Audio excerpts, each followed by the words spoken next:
Alhamdulillahilladzi hadana wa ma kunna linahtadiya laula an hadana Allah. Asyhadu an la ilaha illallah wahdahu la syarikalah wa asyhadu anna Muhammadan abduhu wa rasuluh. Allahumma salli ala sayyidina Muhammadin wa azwajihi ummahatil mu'minin wa dhurriyyatihi wa ahli baitihi kama sallaita ala Ibrahim innaka Hamidum Majid. Asbahna wa asbahal mulku lillahi walhamdulillahi la syarika lah. Lahul mulku wa lahul hamdu wa huwa ala kulli syai'in qadir. Asbahna ala fitratil islami wa kalimati ikhlas wa ala dini nabiyyina Muhammadin sallallahu alaihi wasallam wa ala millati abina Ibrahim hanifan muslima wa ma kana minal musyrikin. Allahumma ma asbaha bina min ni'matin aw bi ahadin min khalqik faminka wahdaka la syarika lak falakal hamdu wa lakas syukur ya rabbi lakal hamdu kama yanbaghi li jalali wajhika wa azimi sultanik. Radina billahi rabba wa bil islami dina wa bi Muhammadin sallallahu alaihi wasallam nabiyya. Para hadirin dan para pemirsa yang dimuliakan oleh Allah Subhanahu wa taala, alhamdulillah kita bersyukur kepada Allah Subhanahu wa taala yang telah memilih kita sekalian untuk menjadi manusia yang senantiasa disibukkan dengan ilmu agama. Karena tidak ada manusia yang lebih baik derajatnya di sisi Allah Subhanahu wa taala setelah derajat para nabi dan rasul daripada derajat para ulama dan penuntut ilmu. Oleh sebab itulah Nabi SAW beliau bersabda, khairukum man ta'allamal qur'ana wa 'allamahu. Sebaik-baik manusia di antara kalian adalah yang mempelajari Al-Qur'an dan mengajarkannya. Oleh sebab itu kita bersyukur kepada Allah Subhanahu wa taala dengan mengatakan alhamdulillahilladzi hadana li hadza wa ma kunna linahtadiya laula an hadanallah. Ikhwatal iman yang dimuliakan oleh Allah Subhanahu wa taala, ilmu memiliki kemuliaan yang sangat agung. Cukuplah kemuliaan ilmu diisyaratkan oleh Allah Subhanahu wa taala di dalam surat Fatir. Di ayat yang ke-28 Allah Subhanahu wa taala berfirman, innama yakhsyallaha min ibadihil ulama. Sungguh hanya sannya orang-orang yang takut kepada Allah adalah para ulama. Atau manakala kita terjemahkan lebih bebas, maka arti ayat yang mulia itu adalah sesungguhnya tidak ada yang takut kepada Allah kecuali para ulama. Oleh sebab itulah sebagian ulama salaf ketika ditanya tentang ilmu, mereka mengatakan innamal ilmu al-khasyah. Sesungguhnya ilmu itu hanyalah rasa takut kepada Allah Subhanahu wa ta'ala.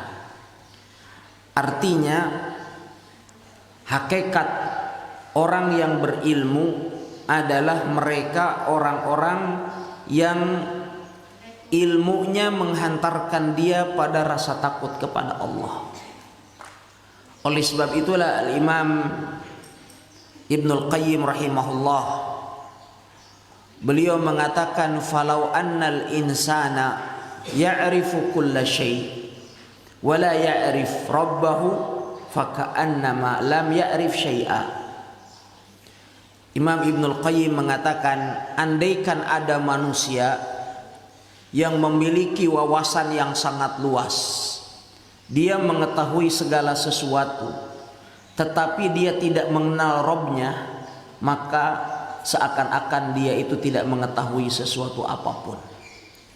Walaupun ilmunya sangat luas, pengetahuannya sangat banyak, tapi kalau seandainya dia tidak mengenal Allah, maka dia dikali-kali nol, kata orang sini.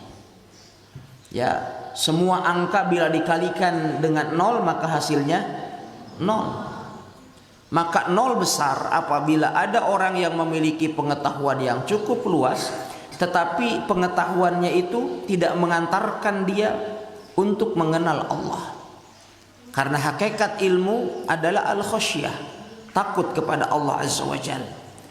Ikhwatal iman yang dimuliakan oleh Allah Subhanahu wa taala, oleh karena mulianya ilmu, Nabi SAW mengingatkan kita sekalian dari suatu zaman di mana tidak ada ilmu dan para ulama di dalamnya.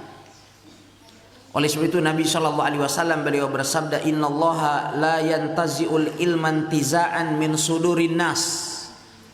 Sesungguhnya Allah Subhanahu wa taala tidak akan mencabut ilmu itu dari dada-dada manusia, walakin yaqbiduhu biqabdil ulama. Akan tetapi Allah Subhanahu wa taala akan mencabut ilmu dari tengah-tengah manusia dengan wafatnya para ulama. Hatta idza lam yabqa fil ardi aliman ittakhadhan nasu ru'usan juhala.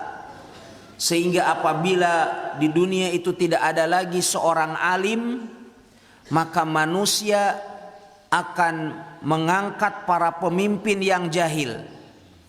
Fasu'ilu, lalu mereka ditanya, fa'aftau bi ghairi ilmin fadallu wa adallu. Sehingga di saat mereka ditanya, mereka akan berfatwa dengan tanpa ilmu, fadallu wa adallu, maka mereka sesat dan mereka pun menyesatkan orang lain. Ya. Ikhwatal iman yang dimuliakan oleh Allah Subhanahu wa taala. Oleh sebab itulah Allah Subhanahu wa taala mengingatkan kita sekalian untuk berbicara dengan tanpa atas dasar ilmu. Wala taqfu ma laysa laka bihi ilm. Innas sam'a wal basara wal fuada kullu ulaika kana anhu mas'ula. Ya. Ikhwatal iman yang dimuliakan oleh Allah Subhanahu wa taala. Oleh sebab itulah para sahabat radhiyallahu taala anhum. Ya, ini kenapa suara mic-nya naik turun ini? Ya, sebaiknya tidak dimain-mainkan. Ya. Baik. Oleh sebab itu para sahabat radhiyallahu taala anhum, mereka sangat khawatir jika mereka berbicara dengan tanpa ilmu. Oleh sebab itu Abu Bakar As-Siddiq radhiyallahu taala anhu beliau mengatakan, ayu sama'in tudallununi wa ayu ardin tuqilluni idza qultu fi kitabillah bi ra'yi. Di langit mana aku bernaung dan di bumi mana aku berpijak sehingga aku berkata tentang kitabullah dengan pendapatku semata. Artinya beliau berlindung kepada Allah untuk berkata dengan tanpa ilmu. Lantas kita ini berada di bumi siapa? Di bawah naungan langit milik siapa? Sehingga kita berbicara dengan tanpa ilmu. Karena sebagaimana dikatakan oleh Syekh Al-Albani rahimahullahu ta'ala, al-ilmu naqlun la aql. Sesungguhnya ilmu itu adalah naql, bukan akal. Ilmu itu adalah dalil, bukan akal. Hanya saja tugas akal dia adalah memahami naql. Tetapi agama ini bukan akal, tetapi agama ini adalah atas dasar naql. Ya, ikhwatal iman yang dimuliakan oleh Allah Subhanahu wa taala. Oleh sebab itulah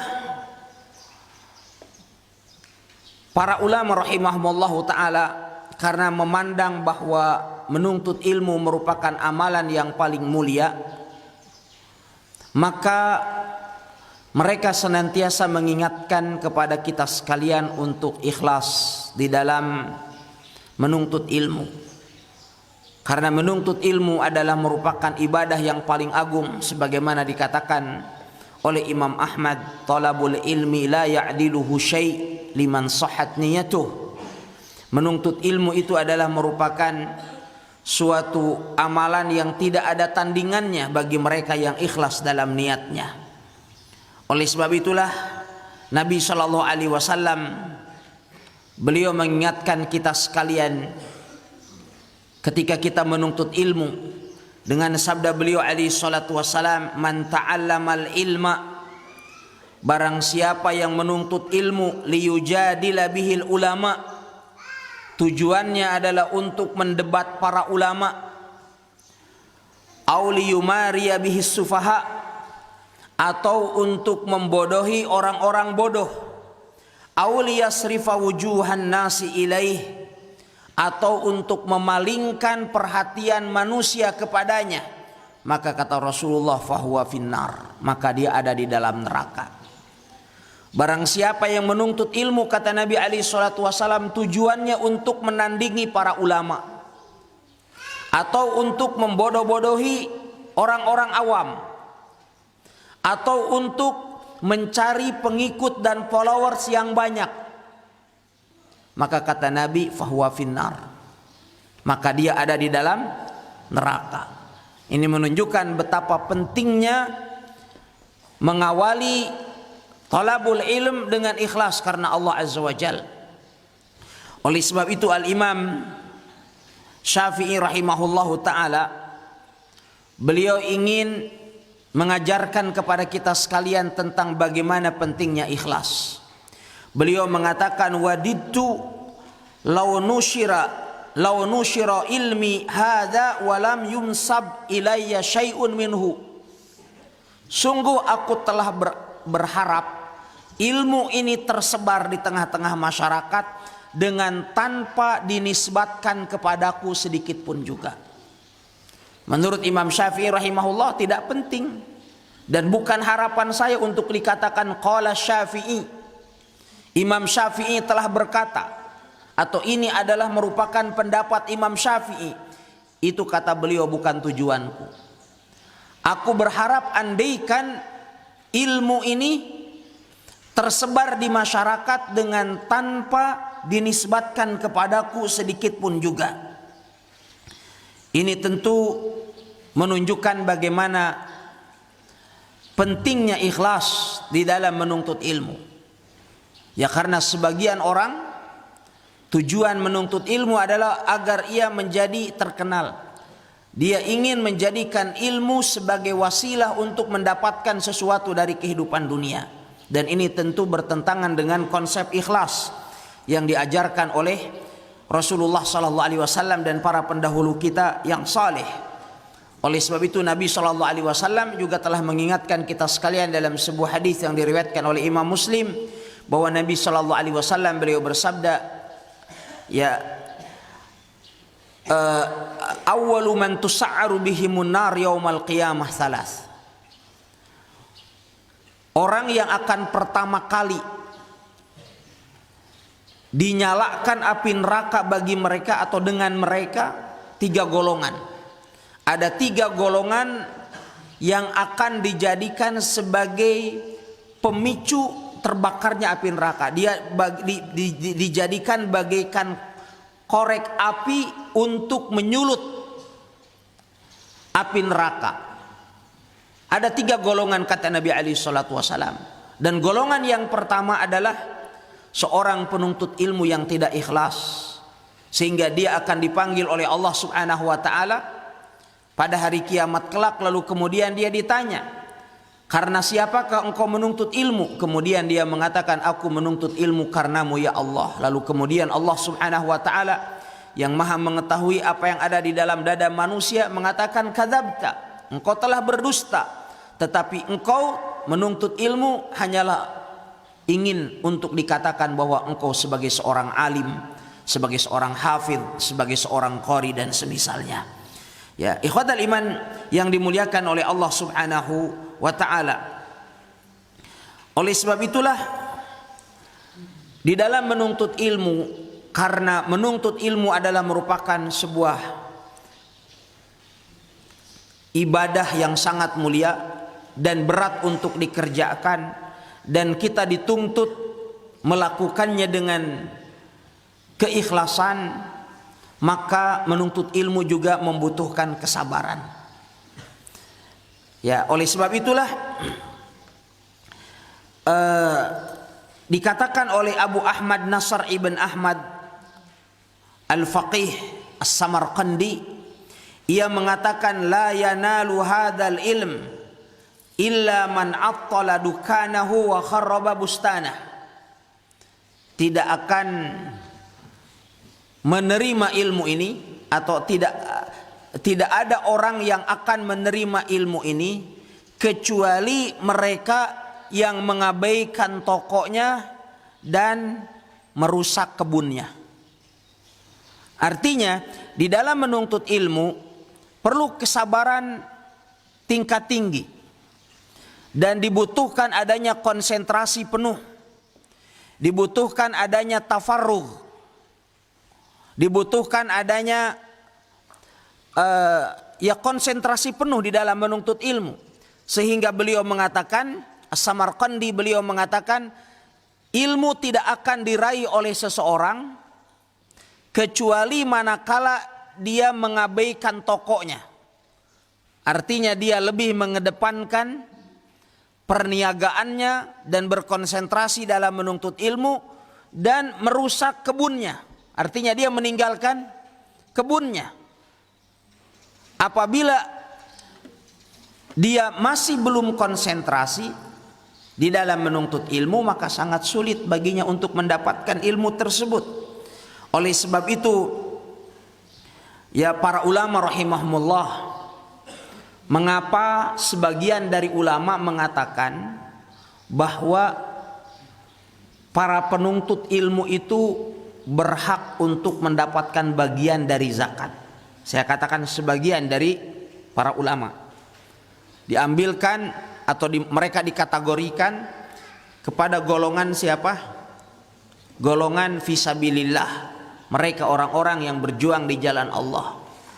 Mengapa mereka mengalokasikan zakat untuk para penuntut ilmu? Karena mereka yang dimaksud dengan penuntut ilmu di situ adalah para penuntut ilmu yang benar-benar tafarrug dan berkonsentrasi penuh di dalam menuntut ilmu agama, karena mereka tidak berkesempatan untuk mencari kehidupan dunia.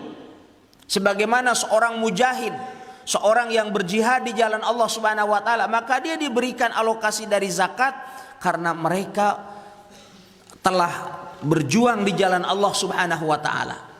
Maka demikian juga dengan para penuntut ilmu. Ya, oleh sebab itu kita lihat bagaimana perjuangan para ulama dalam menuntut ilmu. Dikatakan oleh Ibnul Qasim bahwa Imam Malik bin Anas rahimahullahu taala ketika beliau awal menuntut ilmu itu sampai menjual sebagian dari kayu yang dipakai untuk atap rumahnya, dijual oleh Imam Malik demi untuk membiayai dirinya di dalam menuntut ilmu. Ya, ikhwatal iman yang dimuliakan oleh Allah Subhanahu wa taala. Demikian juga para ulama yang lain. Mereka sangat sabar di dalam menuntut ilmu. Di antaranya adalah Yahya bin Sa'id Al-Qattan, salah seorang perawi hadis yang hadisnya diriwayatkan oleh Imam Bukhari rahimahullah di dalam sahihnya. Beliau mengatakan, kuntu akhruju minal baiti qabla al-ghadah fala arji'u ila al-atamah. Beliau katakan, aku menuntut ilmu dari sejak subuh, keluar waktu subuh, dan aku tidak pulang kecuali waktu isya. Ini menunjukkan bahwa mereka benar-benar bersungguh-sungguh di dalam menuntut ilmu. Demikian juga yang dikatakan oleh Ibnu Syihab. Siapa itu Ibnu Syihab? Usamah? Ya, Muhammad ibn Syihab Az-Zuhri, salah seorang ulama tabi'in. Ya, salah seorang ulama tabi'in. Beliau mengatakan, ya, makastu 45 sanah akhtalifu baina Syami wal Hijaz. Aku telah pulang balik selama 45 tahun antara negeri Hijaz, Makkah dan Madinah dengan negeri Syam. 45 tahun selalu bolak-balik seperti itu dalam rangka mencari ilmu hadis atau dalam rangka mempelajari hadis-hadis Nabi alaihi salatu wasalam. 45 tahun. Dan itu semua beliau katakan, beliau lakukan, aku melakukannya berjalan kaki di atas telapak kakiku. 45 tahun pulang pergi antara Hijaz dan negeri Syam. Ini menunjukkan kesabaran yang sangat luar biasa. Ya, demikian juga Ubaid bin Ya'ish. Ia mengatakan, aqamtu salasina sanah ma akaltu biyadi, yakni bil lail kanat ukhti tulaqimuni wa ana aktubul hadis. Aku selama 30 tahun apabila makan malam, aku tidak makan dengan menggunakan tanganku, tetapi disuapi oleh saudariku.